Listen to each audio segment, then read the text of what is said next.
அதிமுகவை பொறுத்தமட்டில் ஆண்டிற்கு ஒரு முறை செயற்குழு பொதுக்குழு கூட்டப்படுவது என்பது வழக்கமாக இருந்து வருகிறது. பொதுக்குழுவை பொறுத்தமட்டில் டிசம்பர் மாதத்துல கடந்த 2025 கடைசியா துவக்கப்பட்டது.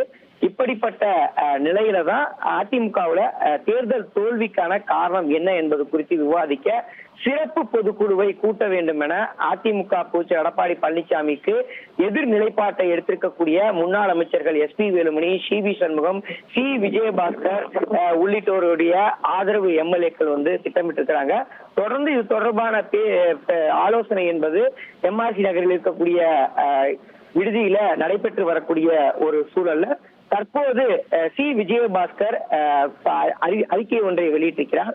அந்த வகையில எங்களுடைய இயக்கம் அதிமுக தான் கட்சியில பொதுக்குழுவை கூட்டுவதற்கு 5ல் 2 பங்கு உறுப்பினர்களுடைய ஆதரவு கிடைக்கப்பட்டிருக்கக்கூடிய நிலையில பொதுக்குழுவை கூட்ட வேண்டும் என்பதுதான் எங்களுடைய நிலைப்பாடாக இருப்பதாக அவர் குறிப்பிட்டிருக்கிறார். அதே போல அதிமுகவை நாங்கள் உடைக்கிறோம் என்று கூறுவது முற்றிலும் தவறானது. நாங்கள் கட்சியை உடைக்கவே இல்லை. எங்கள் உடம்புல ஓடுவது அதிமுக ரத்தம்.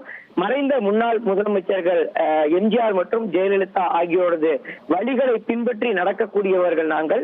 5ல் 1 பங்கு உறுப்பினர்கள் கோரினால் கட்சியினுடைய பொதுக்குழுவை கட்டாயம் கூட்ட வேண்டும் என்பது கட்சியினுடைய அடிப்படை விதியாக இருக்கிறது.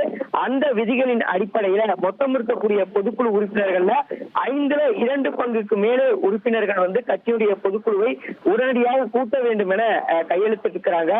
எனவே ஓரிரு நாட்கள்ல எடப்பாடி பழனிசாமி அவர்களை நேரில் சந்தித்து அதற்கான முறையீடை செய்ய இருப்பதாகவும் மேலும் தேர்தல் ஆணையத்திற்கு இது தொடர்பான கடிதத்தை வழங்க இருப்பதாகவும் அவர் குறிப்பிட்டிருக்கிறார். மேலும் இது இளைஞர்களுடைய காலம். அதிமுகவில் அதிக அளவு இளைஞர்கள் இருக்கின்றனர். எனவே அவர்களுக்கும் வாய்ப்பு வழங்க வேண்டும். இது எல்லா பொதுக்குழுவிலும் விவாதிக்கப்படும் என்பதை அவர் தெரிவித்திருக்கிறார். உடனடியாக பொதுக்குழுவை கூட்டி தேர்தல் தோல்வி குறித்தான ஆலோசனையில் ஈடுபட வேண்டும் என்பது CV சண்முகம், SP வேலுமணி தரப்பு முடிவாக இருக்கிறது.